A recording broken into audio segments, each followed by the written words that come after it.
Les 3 pays de l'Alliance des États du Sahel, AES, ont rompu les amarres avec la Communauté économique des États de l'Afrique de l'Ouest, CEDEAO.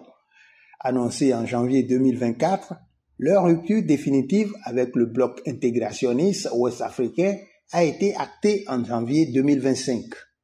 Sécurité et développement sont les 2 grands axes annoncés de la coopération régionale initiée par ces 3 pays qui restent malgré tout membres de l'Union économique et monétaire ouest-africaine, UEMOA. Quitter l'UEMOA est sans nul doute plus complexe que tourner le dos à la CEDEAO. Les 8 pays membres de l'UEMOA ayant en partage le franc CFA et vu la liberté de circulation des personnes, des biens et des marchandises au sein de l'espace UEMOA, la création d'une monnaie propre à l'AES apparaît comme un déterminant majeur, sinon le déclencheur irréversible de ce départ.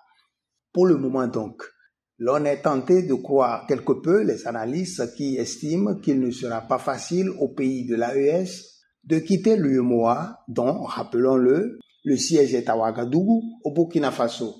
Pas facile, mais pas impossible non plus.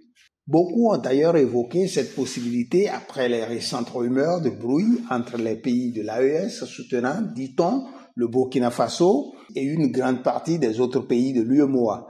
La pomme de discorde serait la présidence du Conseil des ministres de l'Union monétaire qui revenait de droit par le principe de la présidence tournante au Burkina Faso. Selon des indiscrétions, Ouagadougou ne serait pas prête à interagir avec la France qui, rappelons-le, est garante du franc CFA dont elle assure la convertibilité illimitée avec l'euro. Toujours est-il que la question n'est pas encore totalement tranchée et que la présidence du dit Conseil des ministres reste pour le moment assurée par la Côte d'Ivoire, déjà en fin de mandat. Une patate chaude en attente sur la table de la conférence des chefs d'État et de gouvernement. Mais la question de création d'une monnaie propre à l'AES reste posée et peut être superposée au projet de création de l'ECO, monnaie commune de la CEDEAO. Rappelons au passage que la nouvelle échéance pour l'avènement de l'ECO est fixée à 2027. L'interrogation qui transparaît est claire et mérite attention.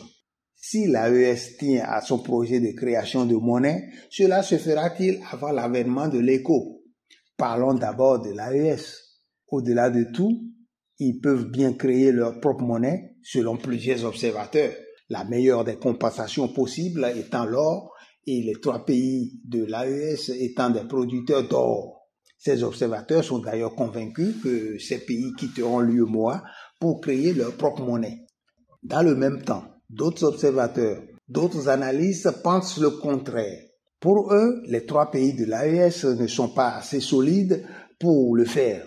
Il n'est pas exclu tout de même que ces pays se jettent à l'eau, prenant tout le monde de court comme ils l'ont déjà fait avec la CEDEAO. La CEDEAO serait ainsi contrainte d'appuyer sur l'accélérateur avec son chronogramme de mise en œuvre de l'ECO, d'assumer un suivi rigoureux de la feuille de route. Le grand enjeu ayant toujours été de faire converger les économies des pays hors UEMOA avec celles de cette zone monétaire. Loin de paraître comme une menace, les ambitions de l'AES pourraient aussi servir à booster la marche de la CEDEAO vers sa monnaie commune régionale. Merci pour l'attention.